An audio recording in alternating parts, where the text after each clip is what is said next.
Shalom semuanya. Shalom. Shalom. Shalom. Shalom. Oke, kita mau mengucapkan juga shalom kepada Romo yang sudah hadir dan juga kepada teman-teman semua. Shalom.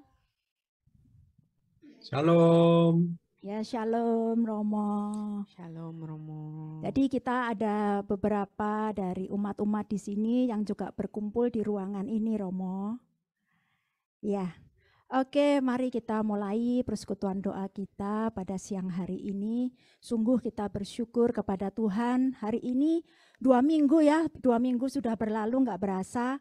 Sekarang kita berkumpul kembali. Sukacita rasanya jika hari ini kita boleh bersama-sama sebagai satu keluarga besar.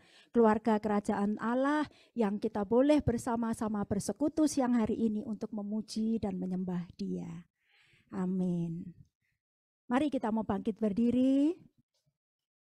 Kita mau bersukacita ya di dalam Tuhan. Kita colek kanan kiri kita. Kita katakan shalom. Kita berkumpul hari ini untuk memuji Dia.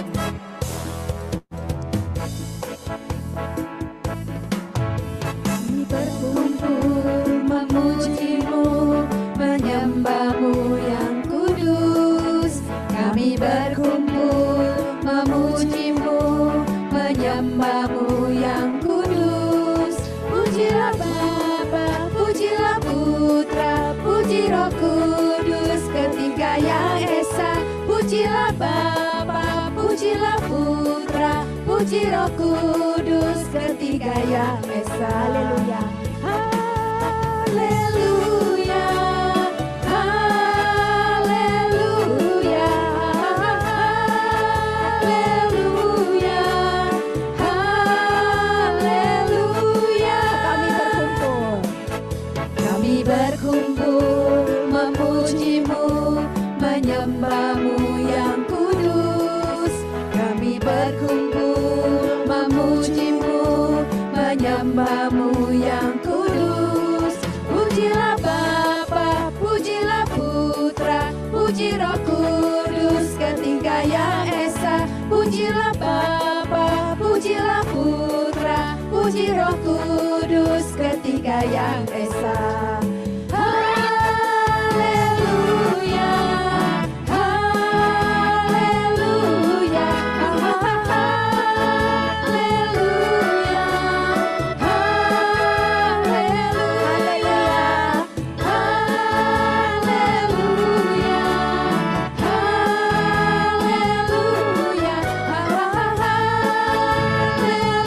Haleluya.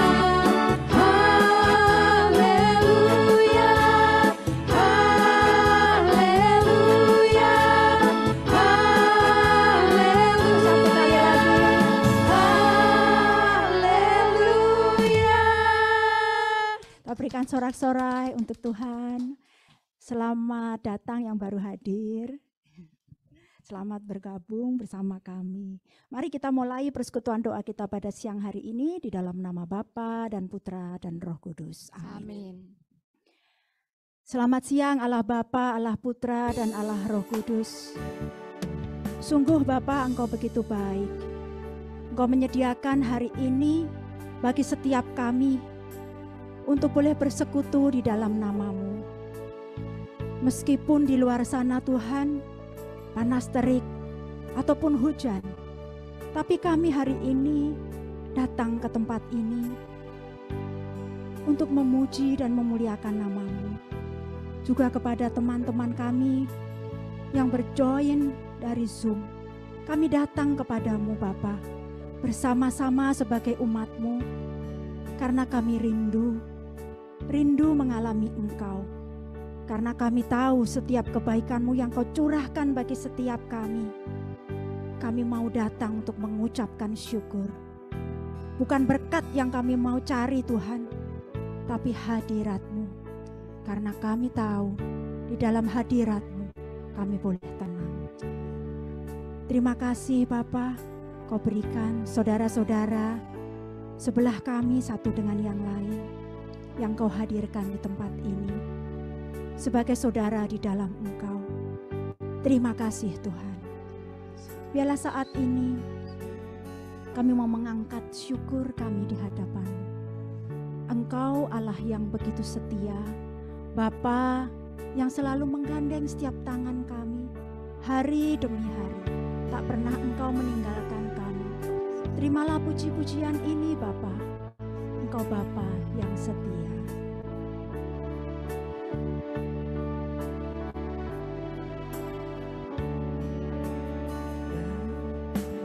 Bapa, Kau setia, Bapa, Kau mulia, tenanglah jiwaku, aman bersamamu. Lebih dari harta, Kaulah segalanya. Tenanglah jiwaku dalam hadirat-Mu. Kau tunjukkan kasih setiamu, Kau menyediakan yang ku perlu. Kau setia, Kau mulia, dulu, sekarang, dan selamanya. Kau tunjukkan kasih setiamu, Kau menyediakan yang ku perlu. Kau setia, Kau mulia, Bapa, Kau setia. Mari kita mengingat-ingat setiap kebaikan Tuhan yang pernah terjadi di dalam hidup kita. Jika hari demi hari kita diberi kesehatan, jika hari ini kita boleh hadir di tempat ini, jika keluarga kita baik-baik, jika keadaan kita penuh dengan berkat Tuhan, mari kita mau ucapkan begitu baiknya Tuhan dan betapa setianya Dia bagi kita. Kita angkat pujian ini. Bapa, Engkau setia.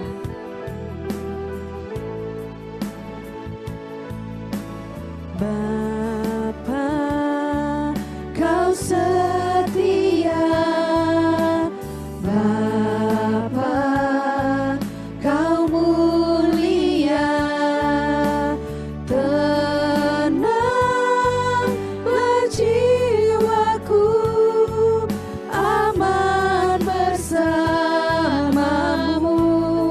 Lebih dari harta, Lebih dari harta, Kaulah segalanya bagi kami. Kaulah segalanya.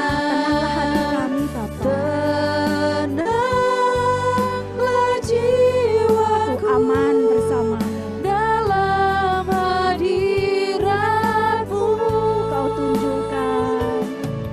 Kau tunjukkan kasih setiamu, Kau menyediakan yang ku perlu. Kau setia, Kau mulia, dulu, sekarang, dan selamanya. Kau tunjukkan kasih setiamu, Kau menyediakan yang ku perlu. Kau setia,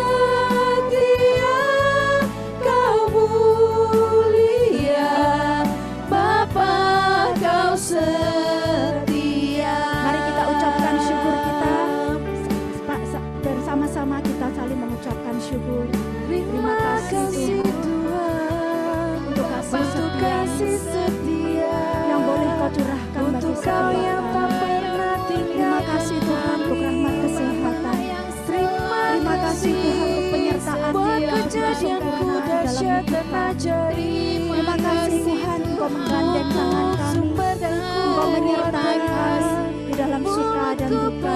Engkau selalu ada bersama-sama dengan kami walau apapun yang kami lalui.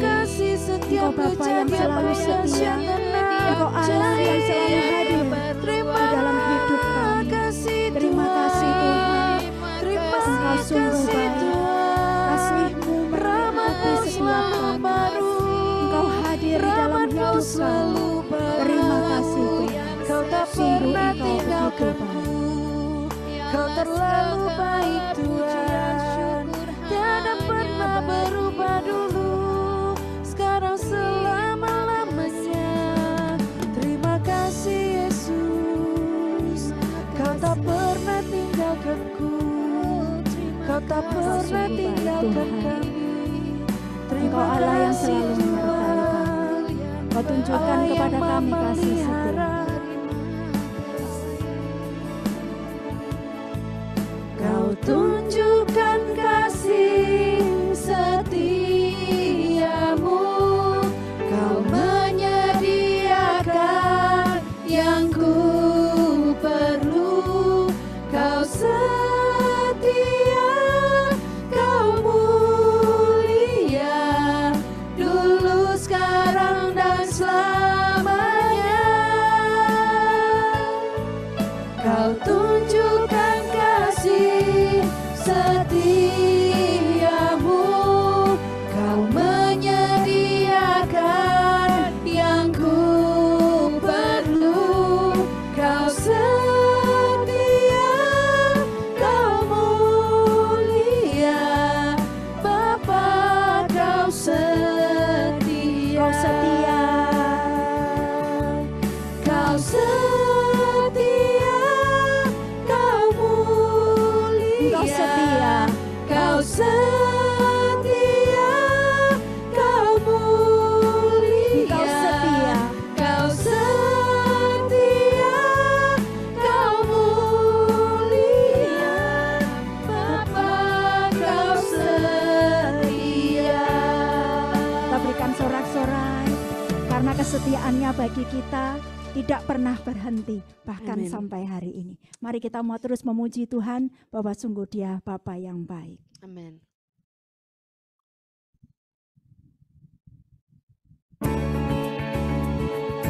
Mari kita senggol kanan kiri kita katakan kecaplah dan lihatlah betapa baiknya Tuhan bagimu.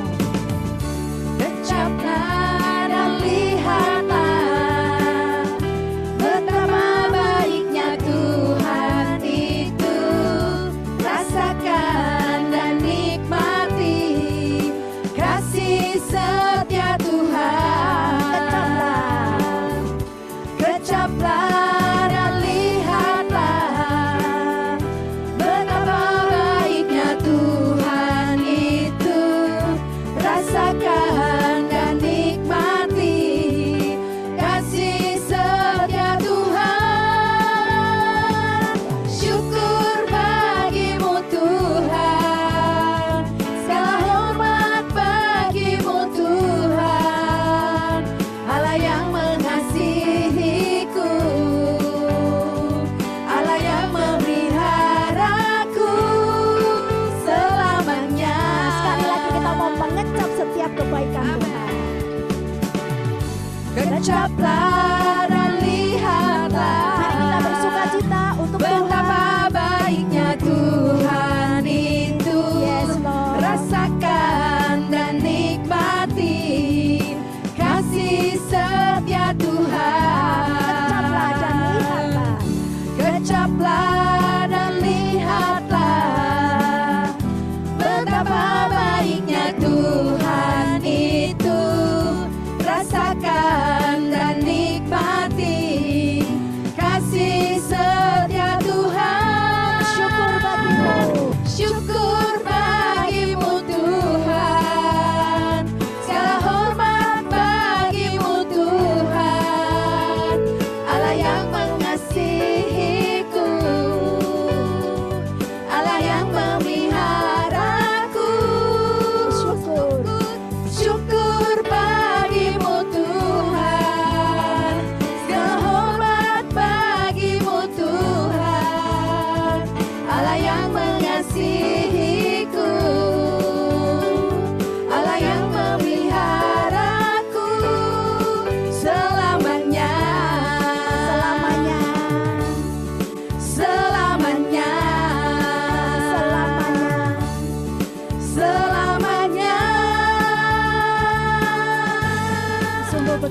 kasihnya Tuhan Allah kita kepada setiap kita semua. Amin. Amin. Ada yang belum pernah merasakan kebaikan Tuhan? Tidak ada. Kita semua telah merasakan kebaikan Tuhan. Mari kita mau puji lagi Dia namanya. Kita mau katakan Allah itu baik.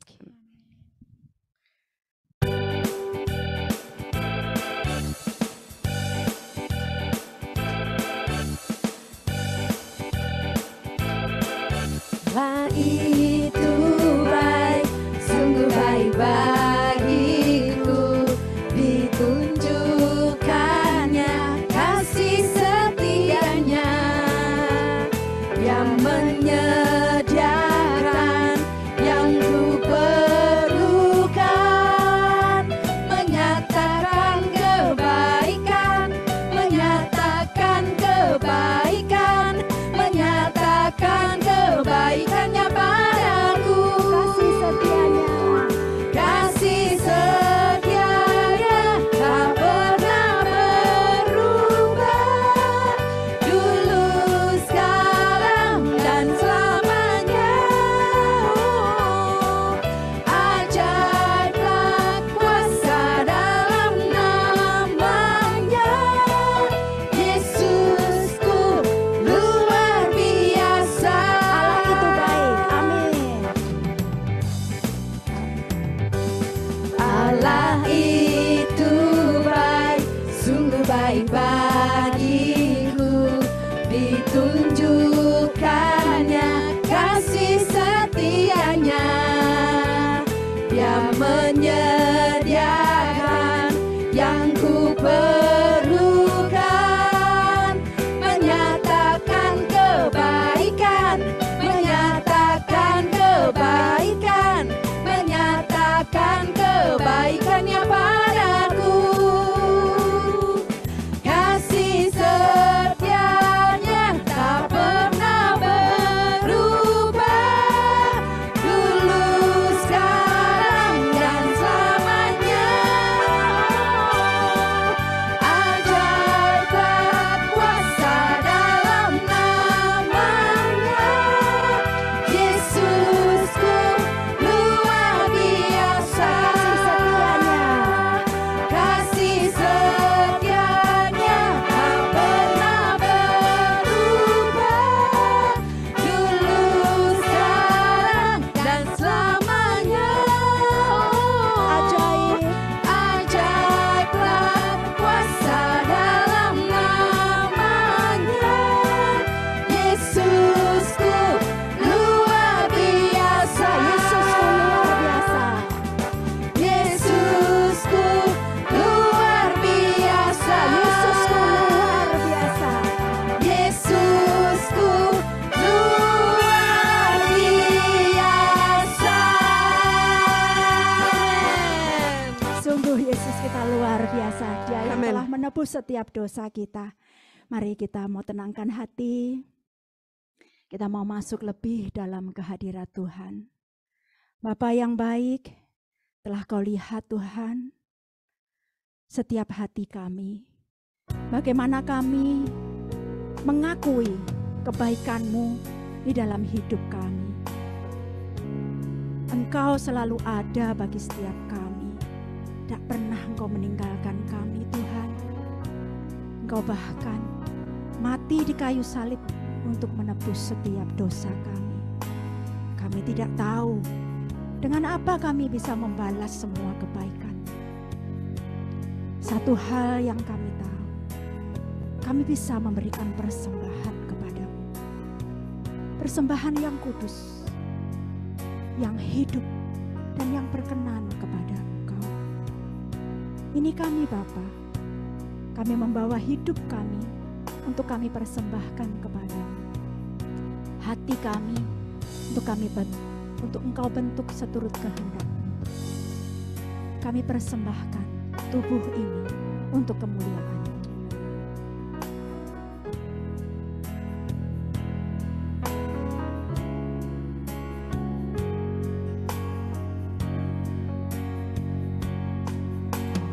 Bapa, ku persembahkan tubuhku sebagai persembahan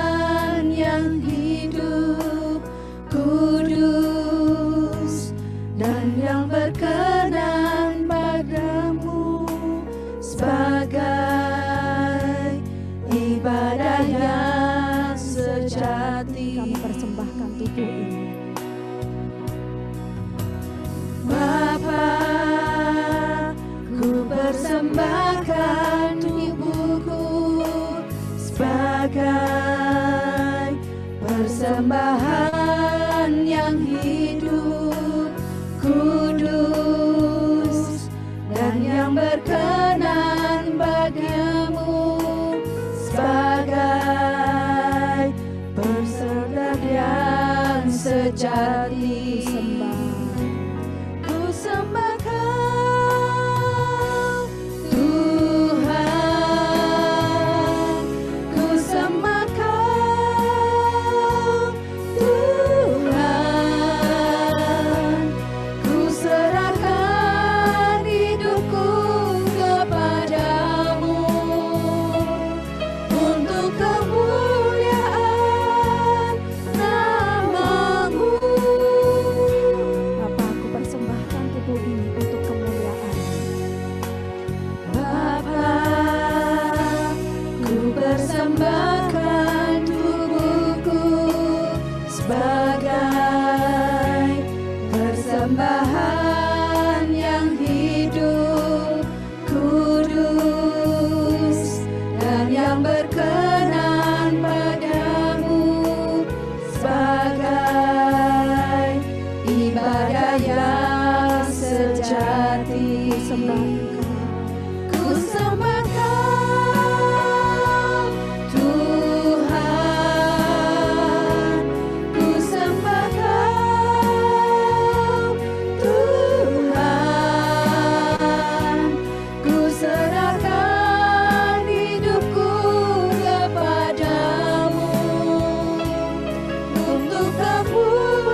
Jangan ada Allah lain di dalam hatimu, hanya aku saja.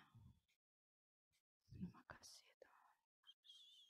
Sebab tidak ada yang tersembunyi di mataku. Allah mengetahui seluruh kejadian hidupmu dan Dia hendak memulihkanmu saat ini. Amin. Aku mengasihimu apa adanya Engkau. Terima kasih. Hati yang hancur adalah persembahan yang harum di mata Tuhan. Amin. Thank you.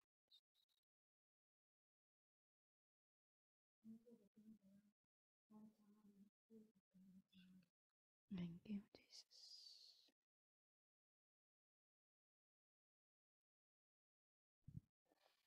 Sebab aku ini mengetahui segala rancangan-rancangan yang baik dan bukan rancangan kecelakaan. Datanglah kepadaku, hai kamu yang berbeban berat, letih lesu, aku akan memberikanmu air kehidupan. Amin. Akulah jalan dan kehidupanmu. Thank you, Jesus. Sebab tidak ada yang mustahil bagiku. Amin.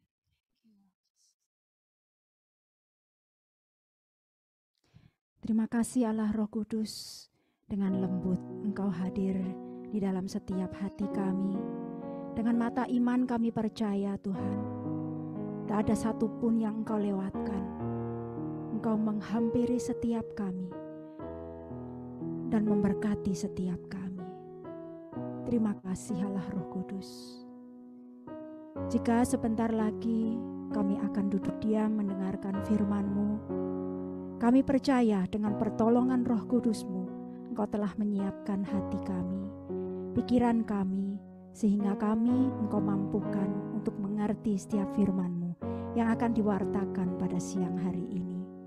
Kami berdoa khusus untuk Romo Santo yang telah Engkau kirim Tuhan untuk mewartakan firman-Mu di tengah-tengah kami siang hari ini.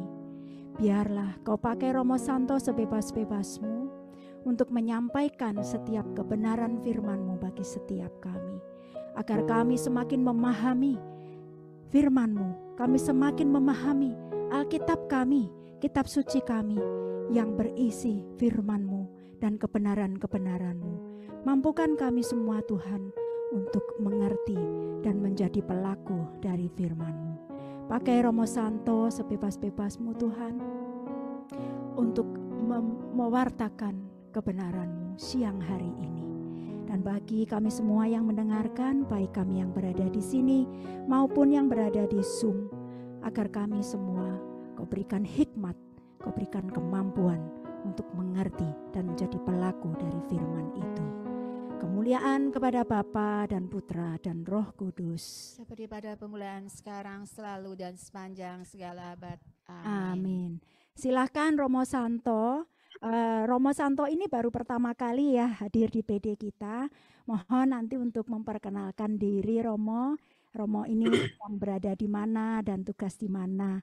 Terima kasih. Ya, terima kasih atas waktu ini. Shalom semuanya. Ya, bagaimana kondisi cuaca di luar? Panas atau hujan? Ada yang panas, ada yang hujan. Ada yang panas dan hujan ya. Ya, itu sama. Saya di Muntilan ya. Saya ini moderator Badan Pelayanan Keuskupan Karismatik, Pembaruan Karismatik Katolik, Keuskupan Agung Semarang. Ya. Saya juga Vikaris Episkopal Kategorial atau VKEP Kategorial atau Wakil Uskup Urusan Kategorial ya, di Keuskupan Agung Semarang. Nah, itu saja. Saya senang bahwa dipanggil untuk secara Zoom ini bersama-sama dengan PD warga Katolik ya di Singapura. Tetapi saya kira tidak hanya dari Singapura ini, dari mana-mana ini. Jadi saya senang. Terakhir saya ke Singapura itu tentu saja sebelum pandemi beberapa tahun yang lalu. Sering transit, sering juga jalan-jalan. Tapi baru kali ini bersama Anda, maka senang sekali ya. Baik, kita mau bicara merenungkan mengenai buah-buah Paskah. Selamat Paskah dulu untuk semuanya. Semoga Paskah ini memberi berkat berlimpah untuk keluarga Anda dan untuk Anda sendiri. Saya sudah memberi renungan kepada Bu Tuti kalau tidak salah. Mohon ditayangkan supaya kita bisa menyimak bersama-sama. Iya, Romo. Felix.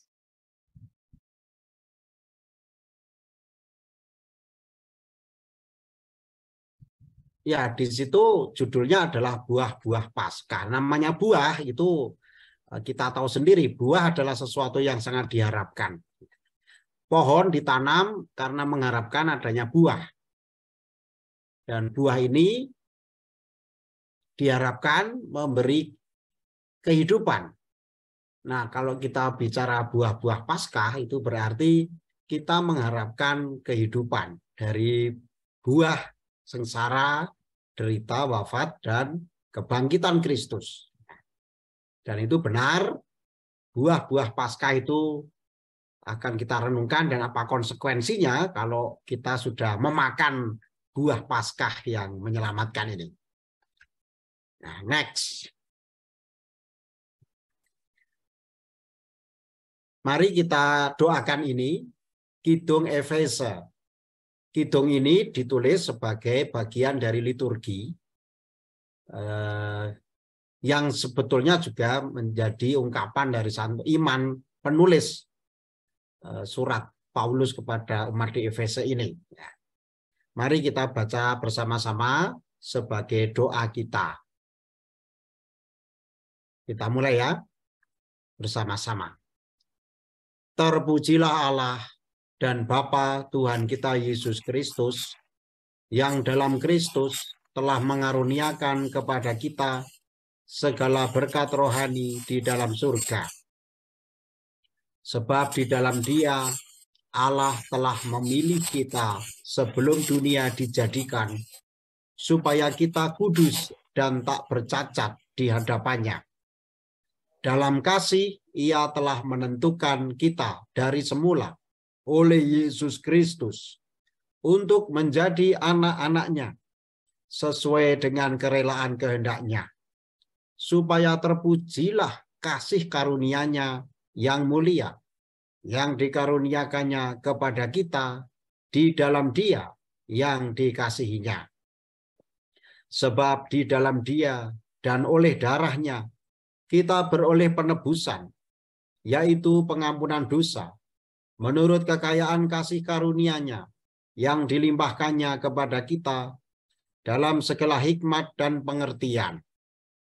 Sebab Ia telah menyatakan rahasia kehendak-Nya kepada kita sesuai dengan rencana kerelaannya, yaitu rencana kerelaan yang dari semula telah ditetapkannya di dalam Kristus sebagai persiapan kegenapan waktu untuk mempersatukan di dalam Kristus sebagai kepala segala sesuatu, baik yang di surga maupun yang di bumi. Kemuliaan kepada Bapa dan Putra dan Roh Kudus, seperti pada permulaan, sekarang, selalu, dan sepanjang segala abad. Amin. Saudara-saudari, yang saya kasih huruf tebal, itu yang akan menjadi renungan kita, yaitu kalimat-kalimat pokok sebagai buah Paskah. Yang pertama adalah di dalam Dia Allah telah memilih kita sebelum dunia dijadikan. Kita ingat di kitab Nabi Yesaya bab 42, kitab Yeremia bab 1 ayat 4 dan seterusnya. Dia sudah memilih kita sebelum kita dikandung ibu. Yaitu ketika kita satu sel, Dia sudah memberi kita nama.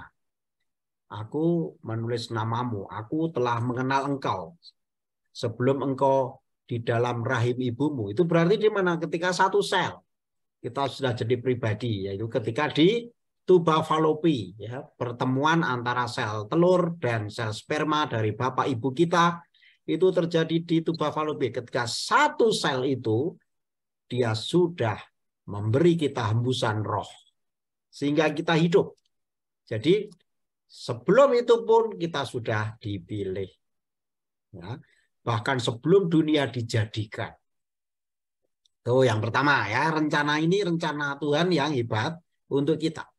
Lalu berikutnya, Ia telah menyatakan rahasia kehendaknya. Apa itu rahasia kehendaknya? Nah, nanti kita akan mengulas hal ini ya, rahasia. Kata rahasia ini terjemahan dari apa?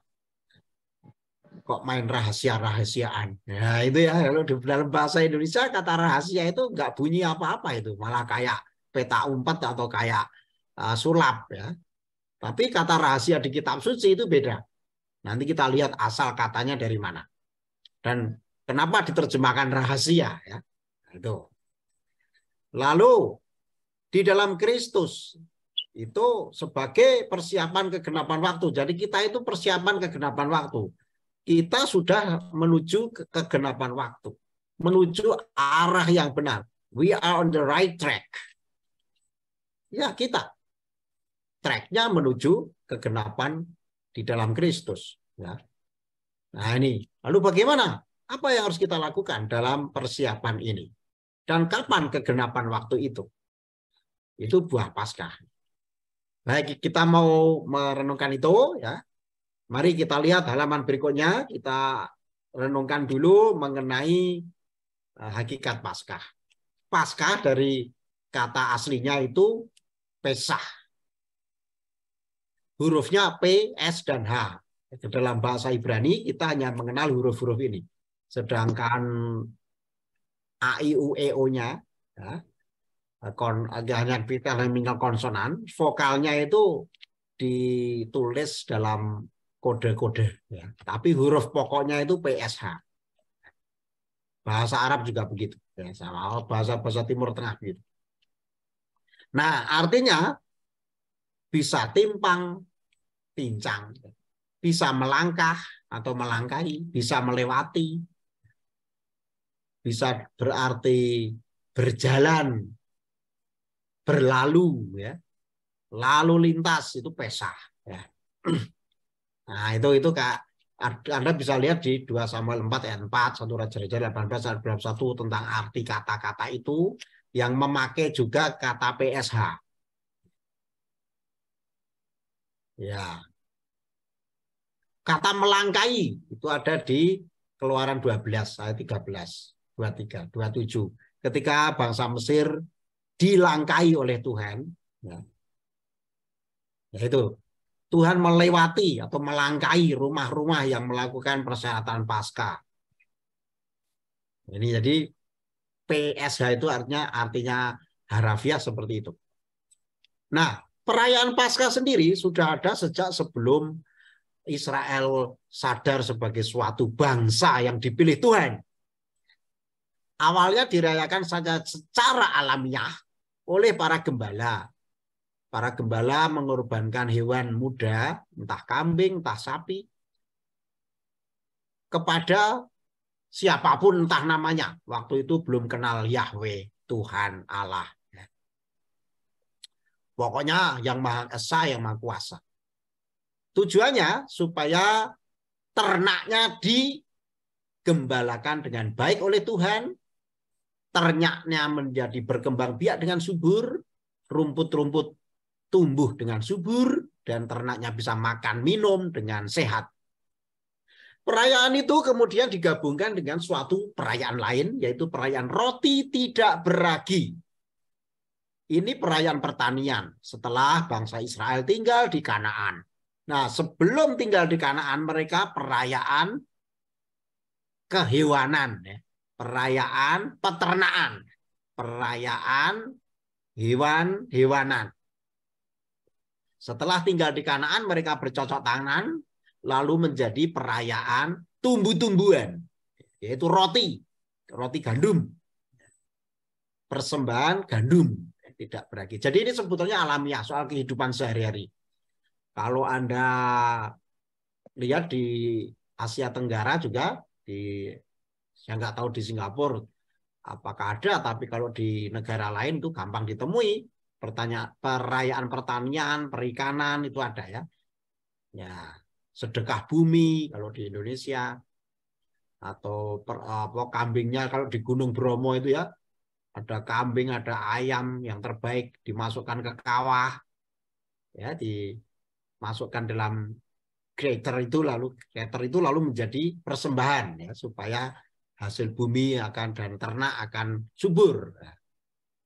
Nah, itu hal yang biasa.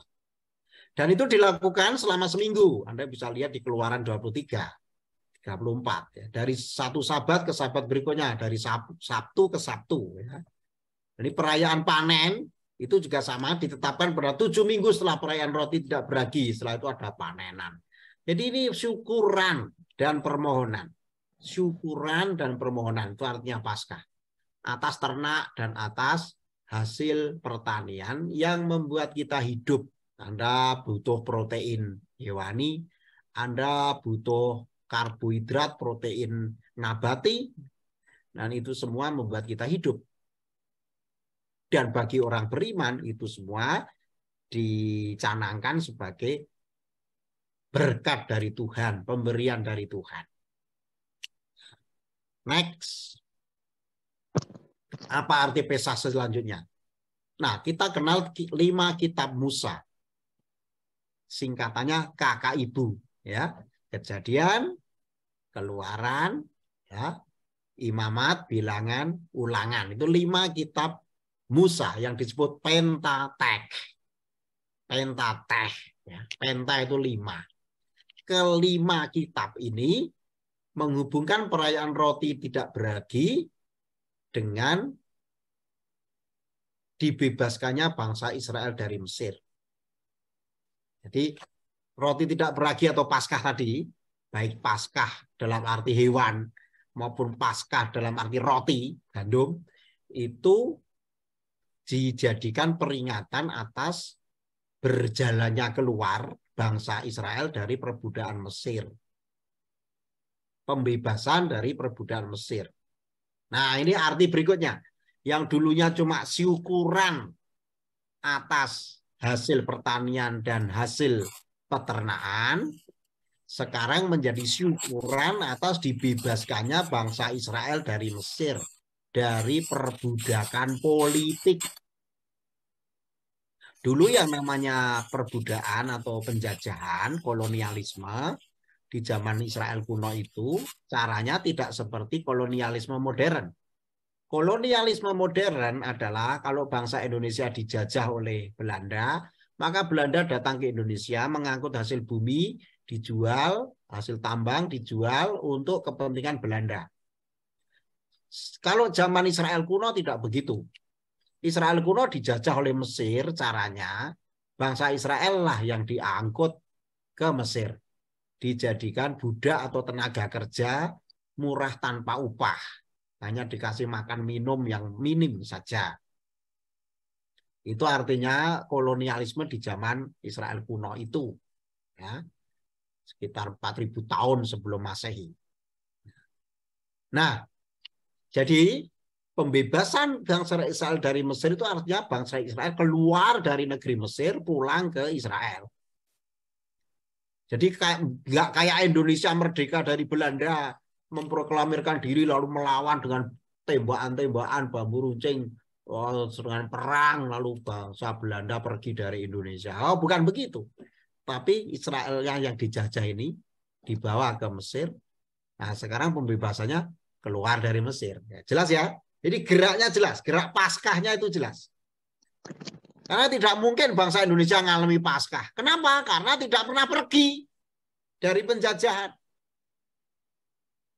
Yang pergi itu Belanda. Belanda pergi dari menjajah Indonesia. Nah, itu beda. Jadi arti Paskah di sini beda. Ya, karena tekanan geopolitiknya beda. Ya, jadi arti Paskah ini lalu artinya sangat politis dari gaya gerak si terjajah menjadi bebas. Jelas ya? Ini jelas ya sampai sini ya? Ini penting nih soalnya. Ya. Kalau Indonesia nggak akan Paskah, Singapura juga nggak Paskah, ya, karena dijajah oleh bangsa lain, Inggris. Ya. Itu Inggrisnya datang ke Singapura kan begitu. Belanda datang ke Indonesia, Belandanya datang ke Indonesia. Jadi tidak ke Indonesia sendiri dan Singapura sendiri bangsanya tidak pergi kemana-mana gitu, untuk bebas dari penjajahan. Kalau bangsa Israel supaya bebas dari penjajahan dia pergi, dia Paskah. Dia lewat. Nah, ini pentingnya kata Paskah di sini untuk bangsa Israel. Ya. Yang tidak ada di negara lain. Nah, kemudian sudah ada sebelum bangsa Israel lahir sebagai bangsa, kata Pesah ini, tapi lalu Tuhan mengintervensi. Saat ia membawa bangsa Israel keluar dari Mesir, Paskah dari Mesir, itu menjadi tanda terbentuknya Israel sebagai bangsa pilihan Allah. Karena ketika dia 40 tahun berjalan di padang gurun keluar dari Mesir itu, kesatuan hatinya terbentuk, imannya terbentuk. Nah, apalagi di padang gurun seperti itu yang hanya bisa mengandalkan Tuhan. Itu beda dengan kita di Indonesia yang sangat makmur ya, semua ada. Ya, bahkan orang-orang Timur Tengah kalau ke Indonesia, saya punya beberapa teman Israel juga di Arab yang datang ke Indonesia itu merasa Indonesia itu sudah surga di bumi. Nah, sehingga merasa kehadiran Tuhannya juga lain. Tapi kalau bangsa Israel ketika di padang gurun itu sungguh-sungguh cari air aja susah sekali. Air barang sederhana untuk hidup, H2O itu. Memperolehnya susah sekali. Makan juga susah. Makan tadi ada roti mana di padang gurun ya. Menjadi ganti kehidupan. Jadi roti hidup yaitu Yesus ya. Tapi itu nanti ya. Mana itu apa sih sebetulnya? Roti yang turun dari surga itu apa? Menurut penelitian arkeologis dan penelitian para ahli itu sebetulnya ya bukan gandum yang turun dari surga berbentuk putih-putih itu Anda lihat di kitab Keluaran. Itu tapi konon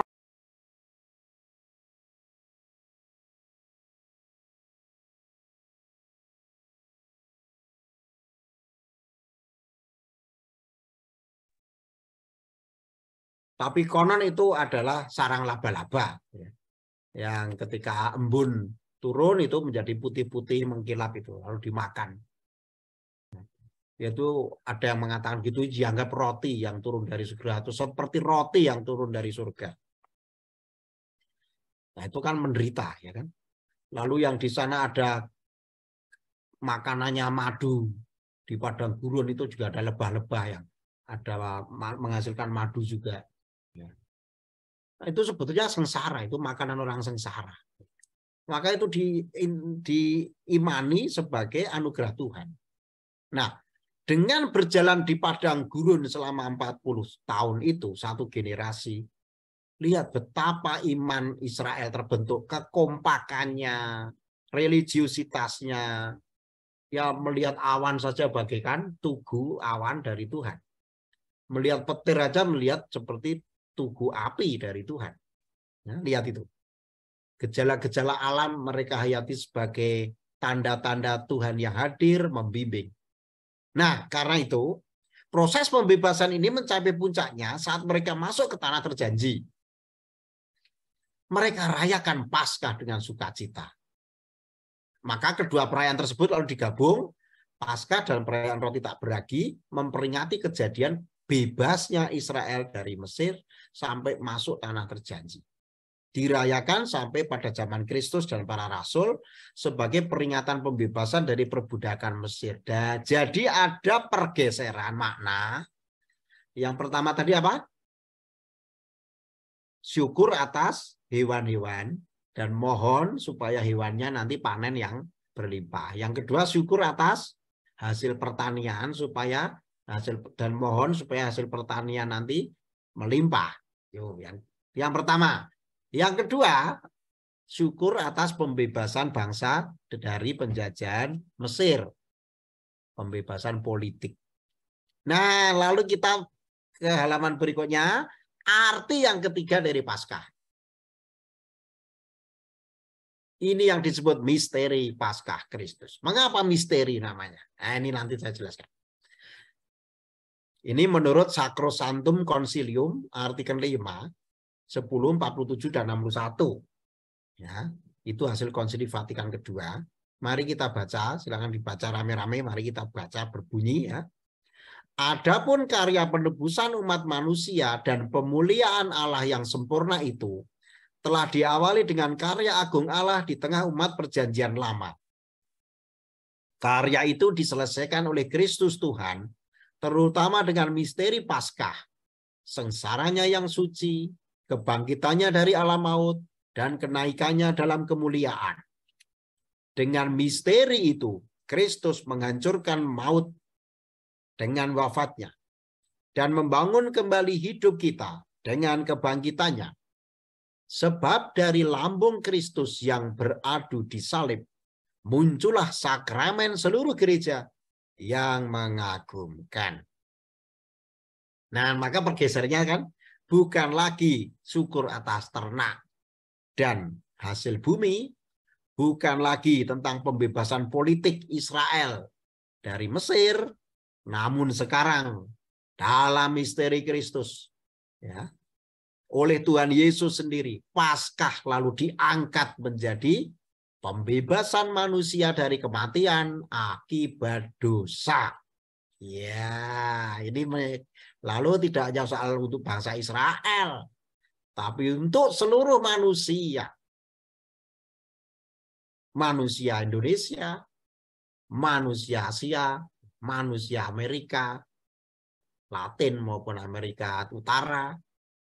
Wah, pokoknya semua manusia. Ya. Jadi, Kristus mengubah Paskah yang mulai diimani oleh karya Tuhan dengan cara sederhana di Israel dulu menjadi Paskah keselamatan umat manusia dari kematian akibat dosa-dosa mereka. Hebat kan karya Kristus ini? Maka disebut misteri. Mari kita lihat apa artinya misteri itu. Next.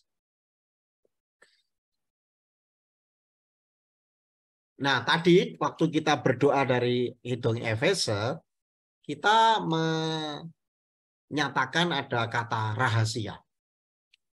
Rahasia. Apa itu?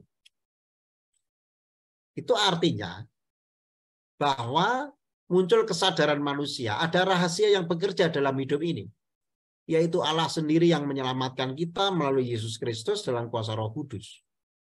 Rahasia ini diterjemahkan dari kata bahasa Latin sacramentum dan dari bahasa Yunani mysterio. Nah, mengapa di dalam bahasa Indonesia diterjemahkan sebagai rahasia? Ya karena memang sifatnya tersembunyi. Mysterion, sacramentum itu kata asli ini artinya adalah terselubung. Yang namanya terselubung itu ada enggak sih? Kita terselubung di balik pakaian kita. Badan kita ada tidak? Ada, tapi tersembunyi. tersembunyi namun nyata. Seperti kalau kita adorasi sakramen Maha Kudus, ya kan? Tersembunyi namun nyata.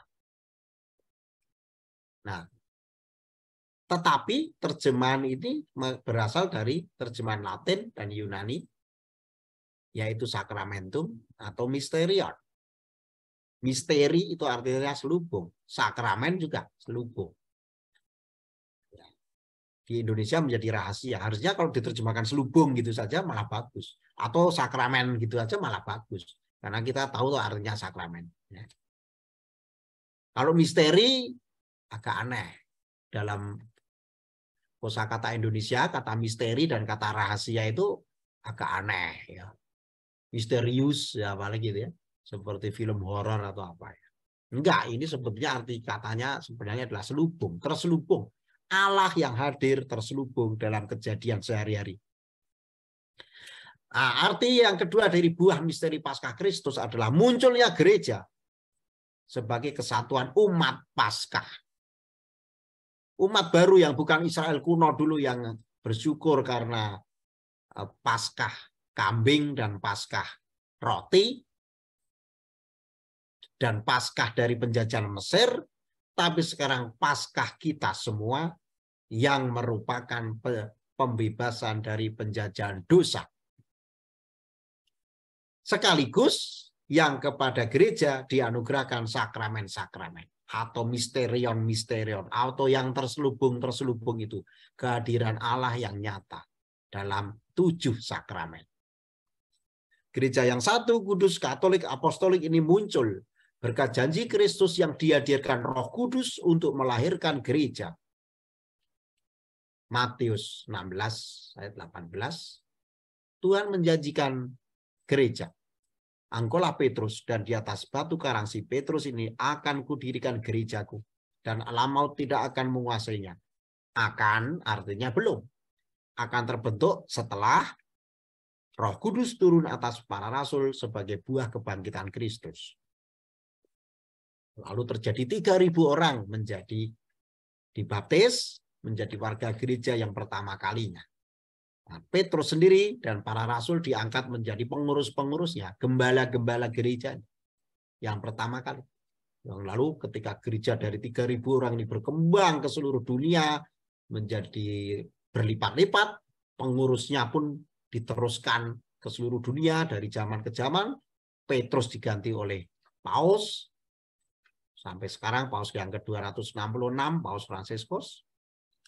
Dan para rasul yang diteruskan oleh para uskup. Ada uskup Singapura, ada uskup Agung Semarang, tempat saya. Ada 5.000 uskup seluruh dunia sekarang. Di bawah pimpinan Paus Fransiskus, Paus ke-266 setelah Petrus. Nah itu ya, gereja kita ini juga merupakan buah misteri Paskah. Berikutnya, dalam arti pribadi, juga berarti pertobatan terus-menerus. Dari kehidupan lama ke kehidupan baru bersama Kristus. Tak jarang tiap pribadi, manusia, apalagi yang beriman pada Kristus, menyimpan rahasianya sendiri. Yaitu bagaimana dia bersama Tuhan maju dalam pertobatan menjauhi dosa yang lama dan lepas dari dosa. Sesuatu perubahan yang tak terpikirkan dapat terjadi sebagai bagian dari misteri rahasia karya Allah dalam hidup pribadi kita masing-masing. Ada sharing ketika kemarin membaptis orang saya, bahwa dulu sebelum kenal Kristus saya adalah penjudi. Dan istri saya selalu memarahi saya dan mengancam untuk cerai. Anak-anak jauh dari saya katanya. Tapi setelah mengenal Kristus, saya lepas. Sungguh lepas. Memang prosesnya lama. Sampai dia ditunda baptisannya oleh pastor paroki. Karena masih mulai mengurangi perjudian. Tetapi belum memenuhi syarat. Seperti dicanangkan pastor parokinya. Setelah sekitar 3 tahun bertransisi, berpindah, berpaskah, akhirnya dia mantap dibaptis Dan memang dia sudah tidak terbiasa lagi dengan judi, tapi sudah terbiasa dengan pertemuan lingkungan, pertemuan komunitas, mulai aktif di gereja dan akhirnya dibaptis. Dan ini sungguh mengubah hidupnya. Mengubah, menjadi baru sama sekali. Perubahan yang tak terpikirkan dapat terjadi karena bagian dari iman akan Yesus yang bangkit. Paskah, bergerak, maju, bergeser. Dari hidup lama ke hidup yang baru. Dan ini masih terus diperbarui hari demi hari sampai kita mati. Nah, next, halaman berikutnya. Rencana keselamatan Allah akan tercapai dengan sempurna di akhir zaman. Setelah kita mati pun masih disempurnakan. Penggenapan akal hal ini merupakan misteri atau rahasia Allah. Sebab kita tidak tahu kapan saatnya dan berupa apakah kesempurnaan Paskah surgawi itu. Yang pasti ada persatuan yang tak terpisahkan antara kita dengan Allah. Sebagaimana telah kita alami di dunia ini dengan menyambut Kristus dalam Ekaristi dan keenam sakramen lainnya. Kesatuan kita dalam Ekaristi sebagai gereja merupakan tanda harapan akan kesatuan sempurna dengan Allah tersebut sebagai buah Paskah.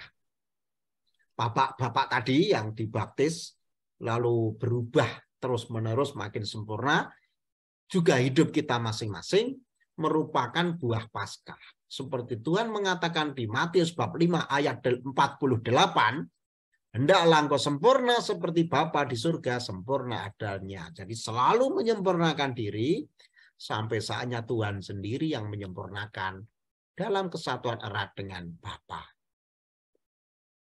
Maka setelah mati pun masih ada api penyucian. Karena banyak yang belum sempurna. Tapi kita bisa menghindari api penyucian dengan cara hidup sesempurna mungkin dalam cinta kasih. Dalam perbuatan-perbuatan kasih. Karena iman kita akan Yesus yang bangkit. Nah, next. Maka buah Paskah yang sejati, kalau kita boleh rangkum, adalah menjadi manusia Paskah. Menjadi manusia yang selamat. Selamat, damai, happy. Hormon-hormon yang bekerja di badan kita ini hanya hormon-hormon oksitosin, dopamin, itu yang gembira saja, yang damai. Ya. Tidak ada kegelisahan, tidak ada kecemasan yang membabi buta, tidak ada.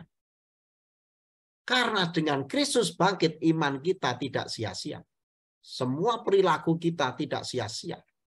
Pasti perilaku baik kita, ya, penuh cinta kasih, itu akan diperhitungkan Tuhan sebagai kemuliaan baginya dan penyempurnaan diri kita.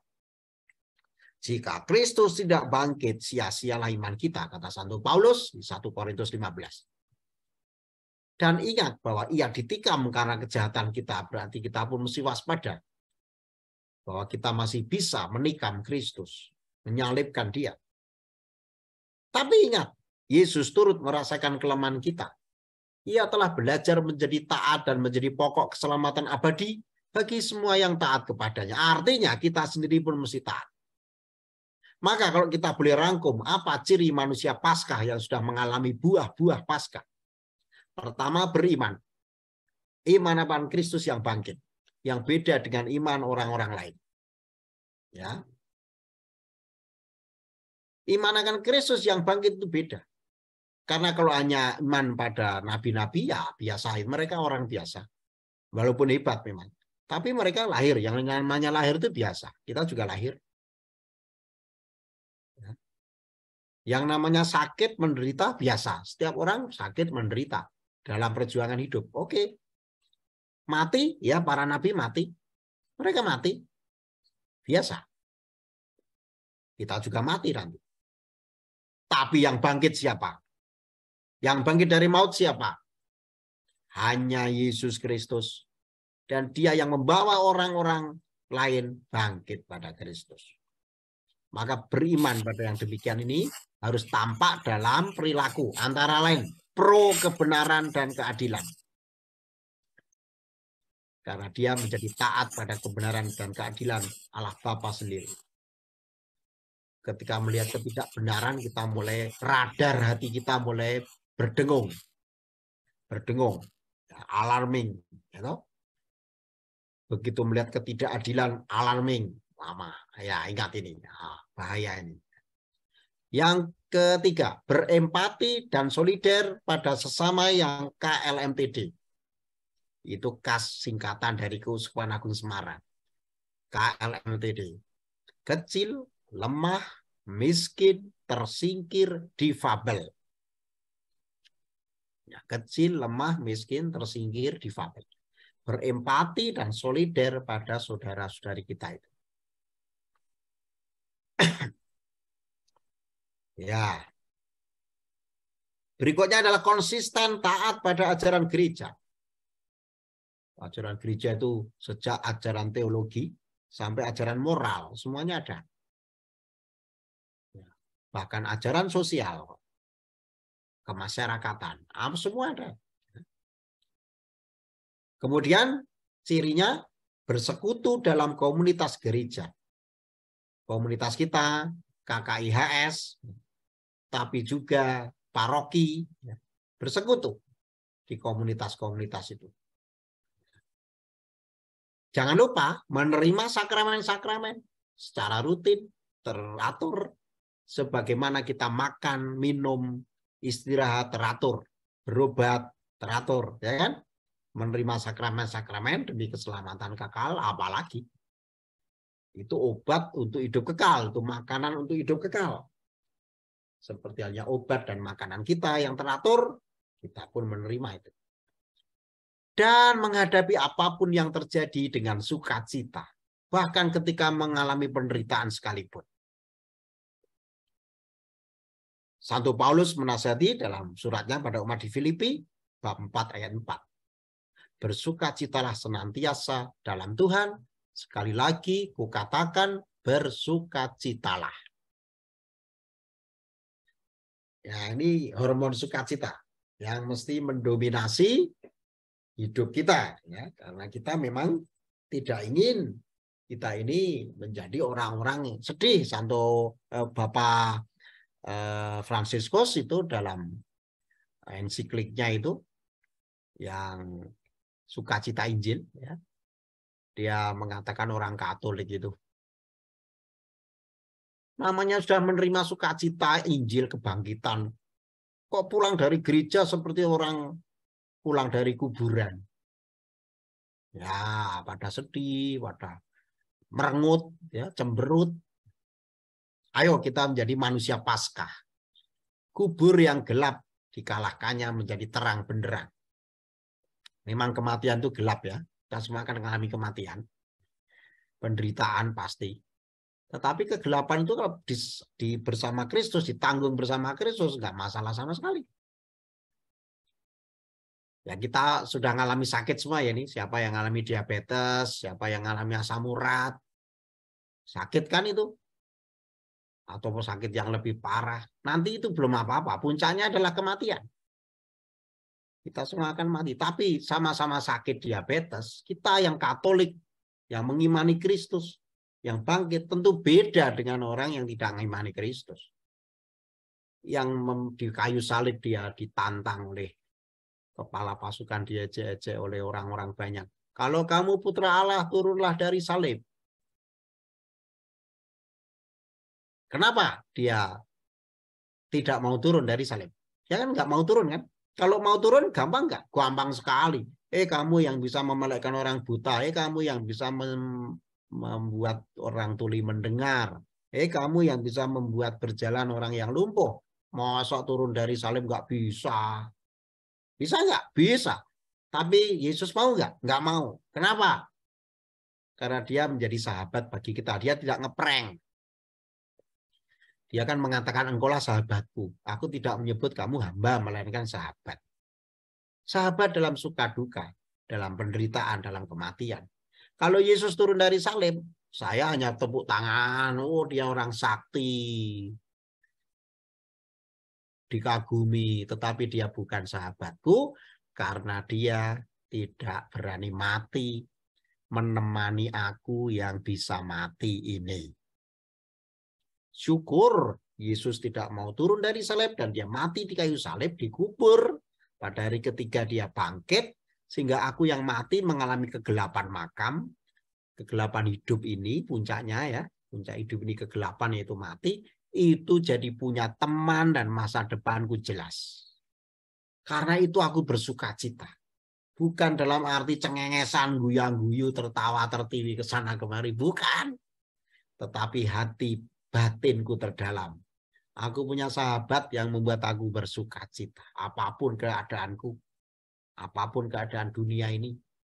Lihat ada peperangan di Sudan, ada peperangan di Ukraina juga belum selesai. Ada juga penindasan, ketidakadilan, kemiskinan, sakit, penyakit. Semuanya masih ada. Ada kematian setiap hari, kegagalan hidup setiap hari. Tetapi aku bersama dia yang bangkit. Nah, ini proses terus-menerus dalam menghayati sukacita Paskah ini, menjadi manusia Paskah.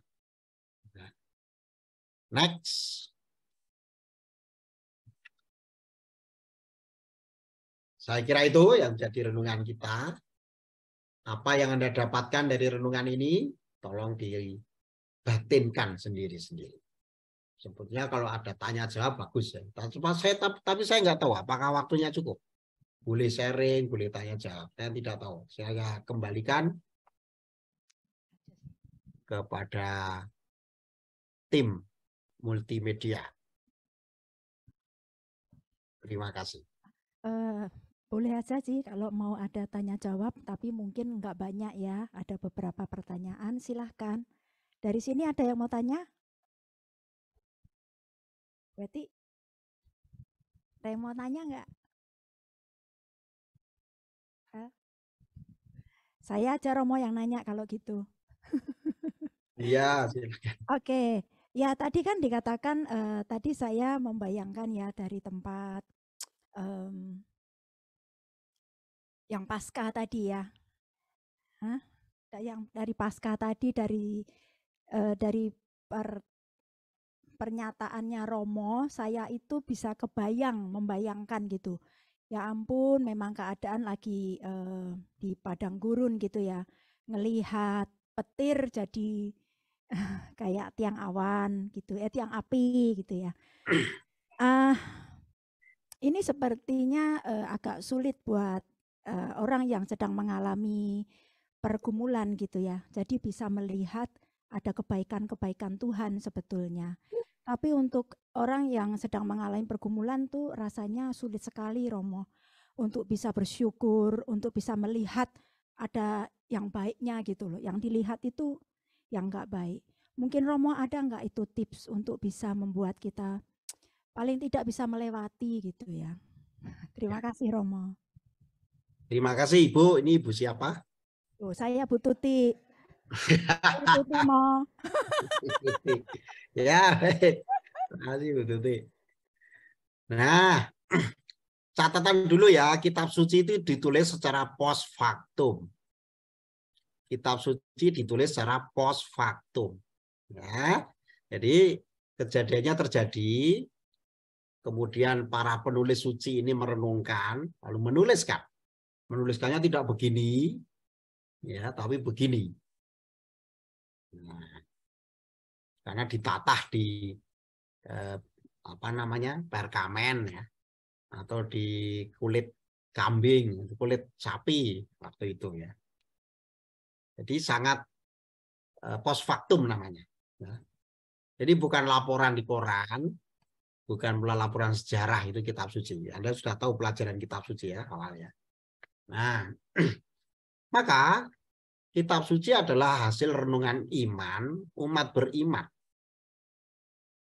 Pergulatannya sehari-hari dia soroti dari kacamata seorang beriman. Apa yang dialami dalam alam hidup sehari-hari, sulitnya hidup ini, dia soroti dari kacamata Tuhan. Nah, itulah bedanya orang beriman dengan orang tidak beriman. Ya begitu saja jawaban saya, Bu Tuti. Jadi bagaimana lalu kita bisa melihat Tuhan di dalam keseharian kita yang masih dalam pergumulan ini. Nah, beriman jawabannya. Ya, terima kasih. Bahwa Yesus juga ngalami itu. Dan dia mengatakan, aku menyertai kamu sampai akhir zaman. Kita yakin. Kita yakin. Oh, nanti puncaknya mati kok. Bahkan dalam kematian pun dia hadir. Ikut mati bersama kita. Nah, maka kita berani menghadapi ini. Bahkan ketika menghadapi penganiayaan karena iman kita. Saya pernah di Korea Selatan, di Keuskupan Daejeon. Tinggal di sana. Dan mengalami benar bagaimana sejarah penganiayaan bangsa Korea. Penganiayaan Katolik Korea. Yang menghasilkan 10.000 martir. Tidak satu pun mereka menyangkal iman akan Kristus walaupun diancam dibunuh kalau tidak mau menyangkal Kristus. Karena itu gereja Korea, keuskupan-keuskupan Korea, paroki-paroki di Korea berkembang pesat. Karena semangat kemartiran mereka. Mereka tidak takut mati karena yakin bersama Kristus. Ini loncatan iman ini loh. Beda dengan orang-orang lain yang egois. Orang-orang Katolik Korea itu sangat altruis. Sekarang jumlah mereka 11% dari jumlah penduduk. Presidennya sekarang pun Katolik. Lihat itu, dari 10 orang, 1 Katolik. 10 orang Korea dijejerkan gitu, 1 Katolik. Hebat kan? Jadi karena apa? Mereka punya warisan kemartiran yang menghayati penderitaan sehari-hari sebagai tanda kehadiran Tuhan. Gimana itu dilakukan ya? Saya juga tidak tahu. Bisa mengatakan syukur atas apa yang terjadi padaku. Kalau aku bisa mengatakan syukur Tuhan bahwa rambutku rontok. Lihat ini rambut saya ini. Ya. Lihat Tuhan rambutku rontok. Syukur karena dengan demikian aku menjadi orang yang praktis. Tidak perlu sisiran. Oh itu bagi saya loncatan iman. Itu ya. Jadi mungkin menurut Anda jualan apa itu ya. Tapi bagi saya ini karena iman saya. Ya gitu. Terima kasih. Nanti dilihat lagi dalam hidup pasti Anda sudah ngalami itu. Banyak sekali makna-makna rohani dalam hidup sehari-hari yang menyertakan Tuhan dalam pergumulan hidup sehari-hari. Terima kasih. Ya, terima kasih Romo. Berarti masih berproses terus ya Romo ya. Sampai mati. Iya, iya. Oke, mungkin ada satu pertanyaan dari Bapak Ibu yang ada di Zoom.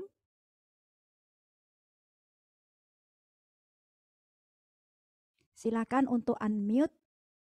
Nah, itu. Ada yang bertanya tuh Romo dari Pak Steven. Pak Steven, boleh di ngomong sendiri sama Romo nggak apa-apa? Di unmute. Silakan Pak Steven.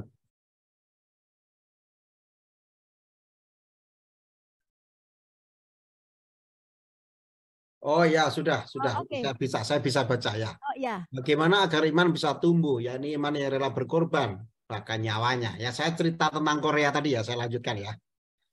Saya tinggal di sebuah keluarga Korea di Daejeon. Pada suatu pagi hari pertama, saya bangun kesiangan karena saya masih waktu Indonesia Jakarta, Indonesia Barat. Di sana waktunya seperti di Singapura ya. 1 jam lebih tua ya. Karena itu saya bangun kesiangan. Tapi mereka nunggu saya, mengetuk pintu saya, bangun dan diajak misa di paroki. Jalan kaki hanya kira-kira 10 menit ke paroki. Dan begitu ternyata setiap pagi mereka sebelumnya sudah doa dulu di keluarga itu lalu datang ke misa. Lalu saya tanya, "Kenapa Anda begini?" Ya, dan mereka menjawab, "Apa yang kami lakukan itu belum apa-apa dibandingkan dengan nenek moyang kami. Nenek buyut kami ini adalah martir yang dibunuh karena iman Katoliknya. Apa yang kami lakukan untuk bangun pagi, berdoa, ke gereja, lalu hidup sehari-hari, bekerja dengan sebaik-baiknya, itu bukan luar biasa dibandingkan pengorbanan kakek buyut kami." Nah, Apalagi kakek buyut kami hanya mengikuti Kristus yang wafat tapi bangkit untuk kami. Waduh, saya merasa malu waktu itu karena saya masih malas-malasan. Tapi mereka rajin sekali dalam menumbuhkan imannya. Ya, caranya dengan rutin gereja, rutin berdoa, rutin baca Alkitab, rutin berkomunitas. Cara pertumbuhannya begitu, seperti orang makan minum juga rutin, maka kita sel-sel badan kita bertumbuh, dijaga. Demikian juga kerohanian kita. Caranya begitu, ternyata sesederhana itu. Dan Tuhan sudah memberi kita gereja sebagai komunitas kehidupan, di mana Dia sendiri hadir dalam sakramen-sakramen. Itu cara yang pertama, belajar dari bangsa Korea, yang Katolik itu, gereja Korea. Nah, yang berikutnya adalah itu kita menumbuhkan semangat kemartiran, itu mau tidak mau harus tumbuh dari sukacita justru. Di Korea itu juga ada museum martir, ada bukit martir, ada pohon-pohon martir, ada puri martir, Castle Martyr, Castle of Martyrs. Ya, itu diserahkan oleh pemerintah Korea Selatan kepada gereja Katolik sebagai kompensasi atas penganiayaan yang dibuat pemerintah 200 tahun yang lalu kepada umat Korea yang beragama Katolik. Jadi keuskupan lalu punya museum-museum itu.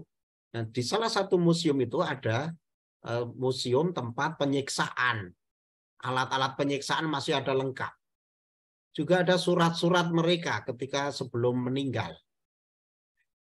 10.000 martir, bayangkan. Dan mereka menulis surat. Ada seorang ayah menulis begini, anakku hari ini bangun pagi-pagi dan berpakaian rapi, seperti yang kuminta tadi malam. Anak-anakku bertanya, untuk apa papa kita, papa mama, ya kita berpakaian rapi dan berjalan ke bukit? Saya jawab, kita mau ketemu Tuhan Yesus. Wah, mereka gembira sekali, bersukacita. Dan saya pun ikut bersukacita. Kami para dewasa juga ikut bersukacita dan menyanyi selama perjalanan dari rumah dibawa oleh tentara ke bukit itu, kami menyanyi. Ya. Dan akhirnya apa? Digelundungi dengan gelondongan kayu-kayu sampai mereka tewas. Ketika mereka berdoa dan menyanyi.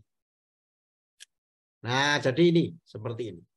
Selalu mengingat, sekaligus pertanyaan Pak Hiro, ya, setelah Paskah biasanya ada tobat kumat itu ya. Oke, caranya gimana? Caranya tetap mengingat selalu peristiwa-peristiwa itu. Penderitaan Kristus, bangkitan Kristus. Rutin membuat komitmen. Rutin doa malam. Sebelum doa malam itu kan kita memeriksa diri kan.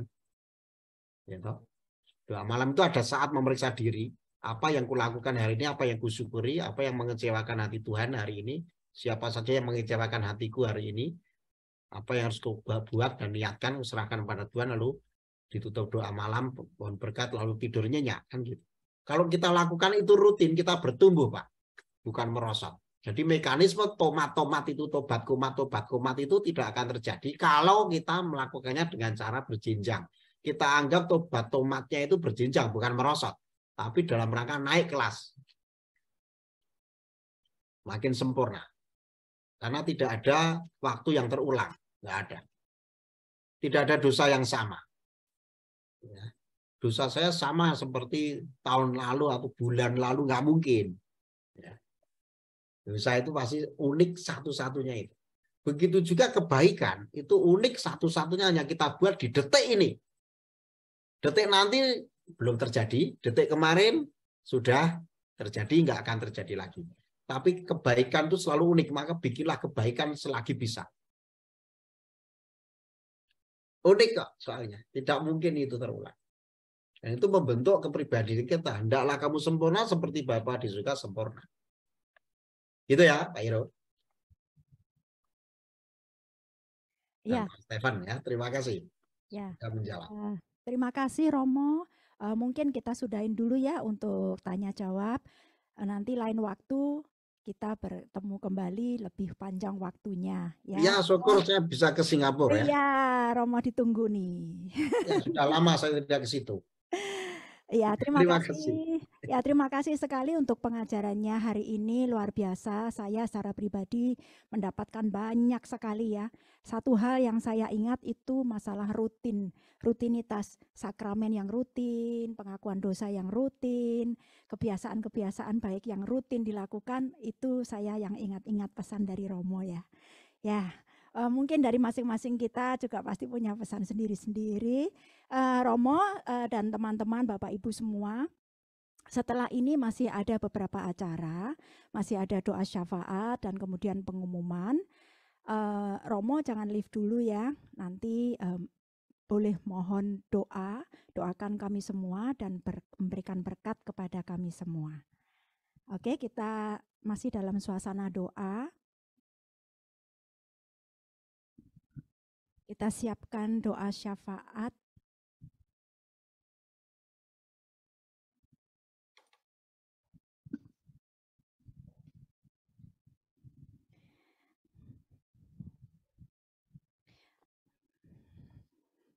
Bapa yang baik, terima kasih Bapa untuk hari ini, untuk firman-Mu yang boleh kami dengarkan.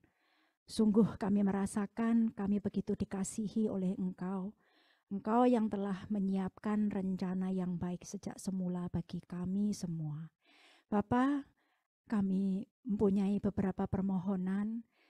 Kami mohon Bapa untuk mengabulkannya seturut dengan kehendak-Mu. Silahkan. Kami berdoa untuk Bapak Paus, para uskup, para pewarta, rohaniwan dan rohaniwati. Bapak yang Maha Baik, sore hari ini kami bersatu hati Tuhan, mohon kepada Engkau, Tuhan berikan kemampuan dan hikmat serta kerendahan hati kepada para romo, pemimpin gereja, dan segenap pekerja di ladang-Mu untuk memimpin umat di dalam jalan kebenaran-Mu. Kami mohon. Kabulkanlah doa kami ya Tuhan, untuk bangsa Indonesia dan bangsa Singapura. Bapak, kami berdoa untuk bangsa Indonesia dan bangsa Singapura. Tuhan berilah roh pemersatu, pertolongan bagi kedua bangsa ini, agar para pemimpin dan segenap rakyat dapat bersatu dalam mengatasi perekonomian dan sosial yang berkembang di negara masing-masing. Keadilan, kebijaksanaan untuk kepentingan rakyat banyak, kami mohon. Kabulkanlah doa kami ya Tuhan, untuk perdamaian dunia. Bapak, kami juga berdoa untuk perdamaian dunia. Utuslah roh cinta kasih-Mu ya Tuhan bagi bangsa-bangsa di dunia. Berilah hikmat bagi para pemimpin bangsa, agar mereka bukan memikirkan kepentingan pribadi mereka, tetapi untuk kepentingan kesejahteraan rakyat. Kami mohon. Kabulkanlah doa kami ya Tuhan, untuk PD KKIHS. Bapak, kami mohon untuk PD KKIHS, urapan-Mu Tuhan bagi PD kami, agar dapat menjadi saluran rahmat-Mu bagi jiwa-jiwa yang sedang mencari Engkau. Berkati seluruh tim dan umat untuk senantiasa setia dalam melayani dan mengasihi Engkau dan sesama dengan segala kerendahan hati. Dan kami mohon agar berkat-Mu yang turun bagi seluruh persekutuan doa Indonesia di Singapura, agar dapat menjadi wadah bagi jiwa-jiwa yang dimenangkan untuk-Mu. Kami mohon. Kabulkanlah doa kami ya Tuhan, untuk orang sakit. Bapa, kami mohon kepada-Mu juga Bapa, kiranya Engkau memberikan kesembuhan kepada saudara-saudara kami sesuai dengan kehendak-Mu. Khususnya Tuhan, kami berdoa kepada mereka, hiburkanlah mereka pada mereka sakit.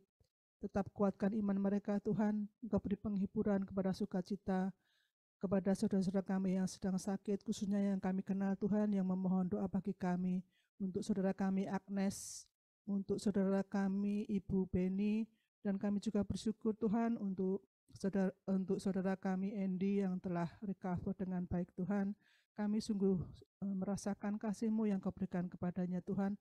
Terus Tuhan, biarlah Engkau berikan kesembuhan itu kepada Andy, dan bagi Joe Tuhan yang baru juga kami mendengar Tuhan, yang seharusnya beberapa hari ini boleh kembali, tapi hari ini kami boleh mendengar Tuhan, ada sesuatu yang terjadi lagi kepada Joe Tuhan. Kami percaya Tuhan bila Engkau menyertainya pada saat operasi, Engkau pun akan menyembuhkannya Tuhan dengan sempurna Tuhan. Kami serahkan juga saudara-saudara kami yang sedang sakit Tuhan, yang mungkin kami tidak mengetahui satu sama lain, tapi kami percaya Tuhan dengan kasih kami, dengan iman kami serahkan saudara-saudara kami ke dalam tangan kasih-Mu. Kami mohon, Kabulkanlah doa kami ya Tuhan untuk keluarga kami masing-masing. Bapa, kami berdoa untuk pasangan, anak-anak dan keluarga besar kami. Kiranya kami boleh membawa terang Kristus di dalam keluarga, sehingga lewat kesaksian hidup sehari-hari kami dapat membawa keluarga kami mencintai Engkau lebih dalam lagi. Kami mohon. Kabulkanlah doa kami ya Tuhan untuk acara-acara PDKKIHS yang terdekat, rekoleksi dan SHDR. Bapa, kami masih memohon kepada Engkau ya Tuhan, kami dalam waktu dekat akan ada rekoleksi dengan bekerjasama dengan KTM Tuhan di tanggal 13 dan 14 Mei yang akan datang.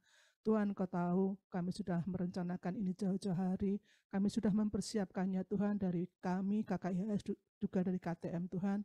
Kami bersyukur Tuhan bila Engkau memberikan kepada kami kesempatan ini. Sudah ada yang mendaftar kepada kami Tuhan.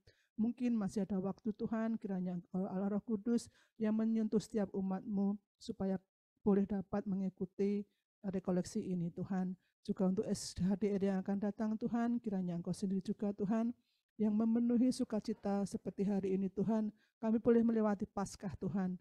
Kiranya Engkau juga memberikan kepada kami semua umat-umat-Mu untuk rindu Tuhan lebih lagi mengenal Engkau melalui SHDR ini. Terima kasih ya Tuhan, kami mohon. Kabulkanlah doa kami ya Tuhan. Bapa, inilah doa-doa kami yang kami utarakan di hadapan-Mu. Kami percaya Bapa, Engkau telah mempunyai jawaban dari setiap doa-doa ini. Dan kami percaya bahwa setiap jawaban-Mu adalah baik adanya.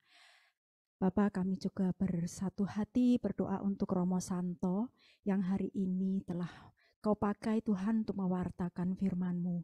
Berkati beliau dengan kesehatan, berkati beliau dengan hikmat-Mu, berkati beliau dengan sukacita, kemanapun Engkau mengutus dia untuk menjadi pelayan-Mu. Sekiranya Engkau melingkupinya, memberkati setiap keperluannya, dan boleh menjangkau banyak jiwa di luar sana. Bukan hanya orang Katolik juga, tetapi semua orang pada umumnya. Kami menyerahkan Romo Santo ke dalam tangan-Mu, pakai dia sebebas-Mu, berkati dengan sukacita-Mu. Kami mohon. Inilah doa-doa kami Tuhan, kami serahkan ke dalam tangan-Mu, biar Engkau yang mengabulkannya seturut dengan kehendak-Mu. Amin. Ya, sekarang kita tiba di pengumuman. Nanti setelah pengumuman baru Romo menutup dengan doa penutup dan berkat ya Romo.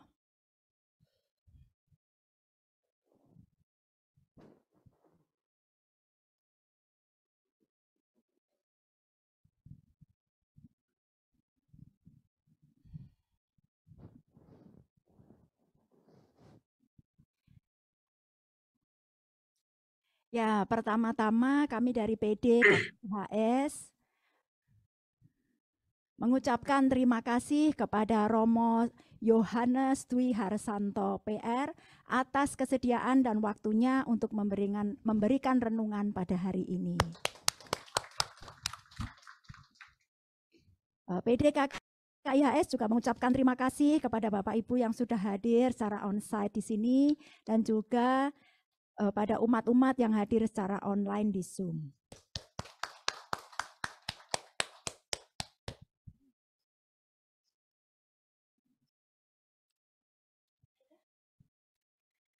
PDKKIHS Youth, yaitu PD Malam, akan mengadakan persekutuan doa pada hari Jumat besok di ruangan ini juga pukul 8 malam dengan tema My Life God's Way.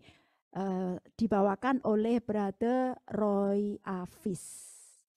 Bertempat di tempat ini juga.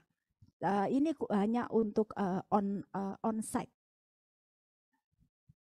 Next.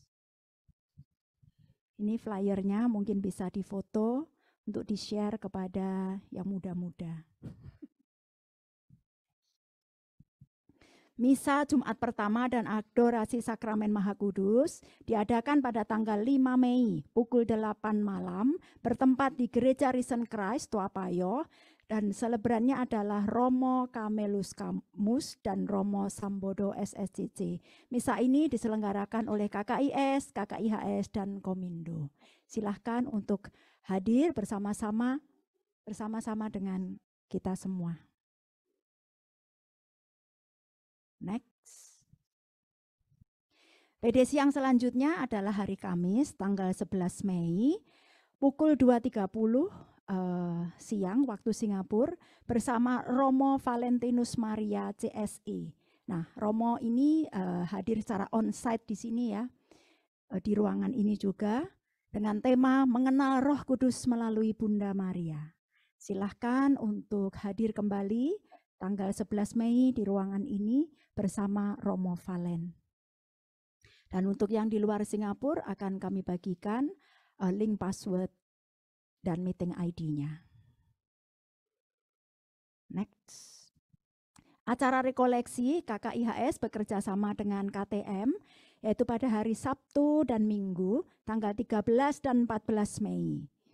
Ya, ini silakan untuk difoto karena tempatnya terbatas, hanya 100 peserta, bersama dengan Romo Valen yang tadi hari Kamisnya mengisi di PD, kemudian hari Sabtu dan Minggunya mengadakan rekoleksi pembaharuan hidup rohani. Kemudian bersama dengan suster-suster dari Biara Karmel.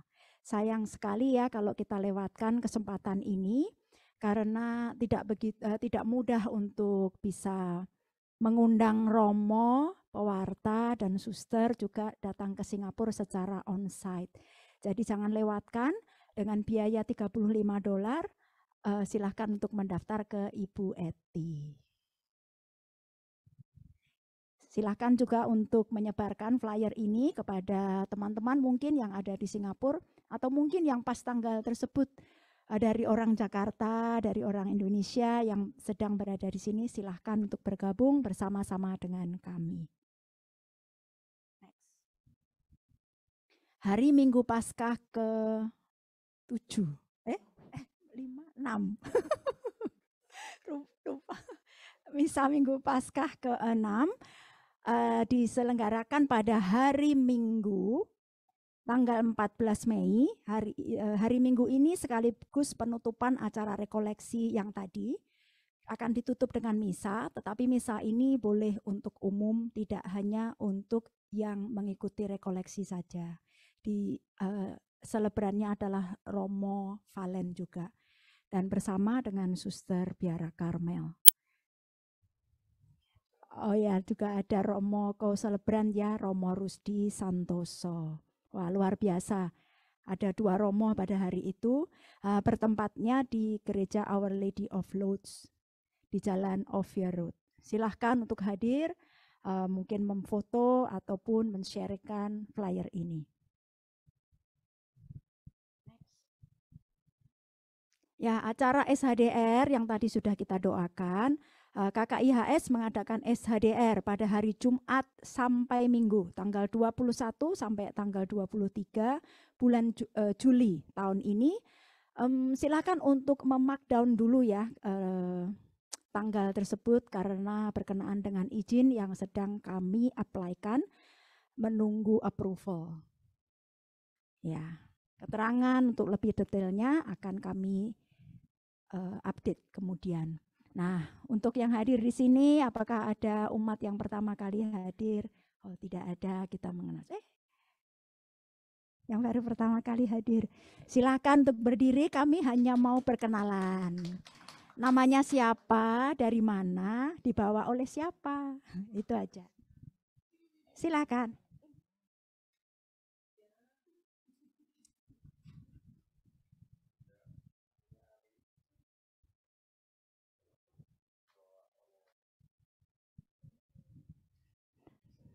Oh, keponakannya Felicia.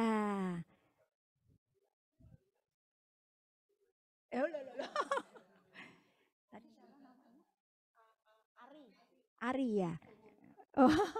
Oke, selamat bergabung ya Ari. Semoga next time bisa datang lagi. Ya, sekian pengumuman, maka kita akan tutup dengan doa dan berkat dari Romo. Tolong dimatiin, diganti Zoom. Mari kita berdoa. Bapa, makasih, syukur atas penyertaan-Mu dalam persekutuan kami pada siang sore hari ini. Kami sungguh bersyukur atas Paskah kebangkitan Putra-Mu yang menyelamatkan kami dan seluruh dunia. Berkatilah kami sehingga bersama Bunda Maria, Bunda Putra-Mu yang bangkit dari maut, kami pun bersukacita di surga. Kita mohon restu Bunda Maria dan doa Bapa kami. Lalu kita mohon berkat Tuhan. Salam Maria, penuh rahmat, Tuhan sertamu. Terpujilah engkau di antara wanita, dan terpujilah buah tubuhmu Yesus. Santa Maria, Bunda Allah, doakanlah kami yang berdosa ini, sekarang dan waktu kami mati. Amin. Bapa kami yang ada di surga, dimuliakanlah namamu. Datanglah kerajaanmu, jadilah kehendakmu, di atas bumi seperti di dalam surga. Berilah kami rezeki pada hari ini, dan ampunilah kesalahan kami, seperti kami pun mengampuni yang bersalah kepada kami.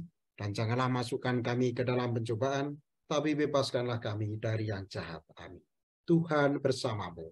Dan bersama Roh. Turunlah berkat Allah berlimpah-limpah atas Bapak, Ibu, saudara-saudari dan keluarga Anda, Bapa dan Putra dan Roh Kudus. Amin. Terima kasih Romo. Mari. Oh iya, mungkin bisa yang ada di Zoom ya, silahkan untuk membuka kamera, kita mau foto bersama terlebih dahulu. Yang ada di sini begini.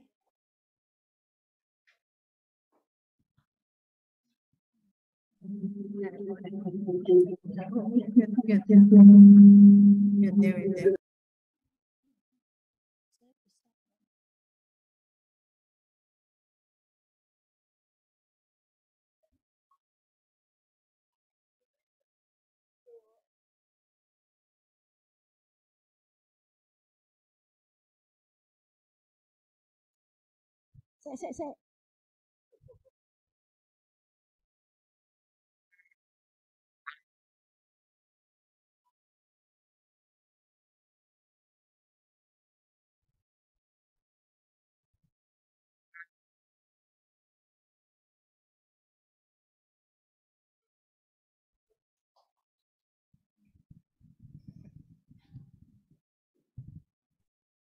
Terima kasih. Bye-bye.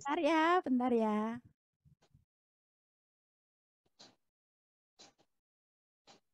Oke. Dengan demikian persekutuan doa kita pada sore hari ini telah selesai. Mari kita tutup dengan satu lagu penutup sambil kolektor diedarkan.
Terima kasih Romo, terima kasih Bapak Ibu, terima kasih yang hadir di sini. Kita bertemu kembali 2 minggu yang akan datang. Tuhan Yesus memberkati. Amin.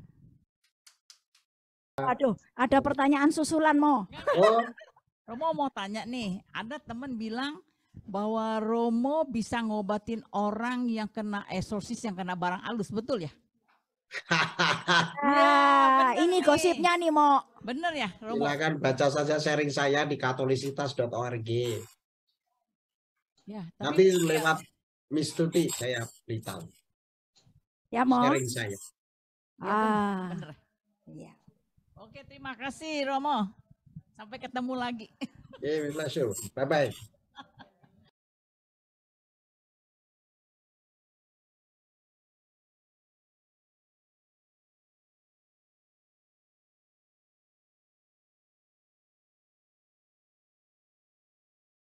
Yang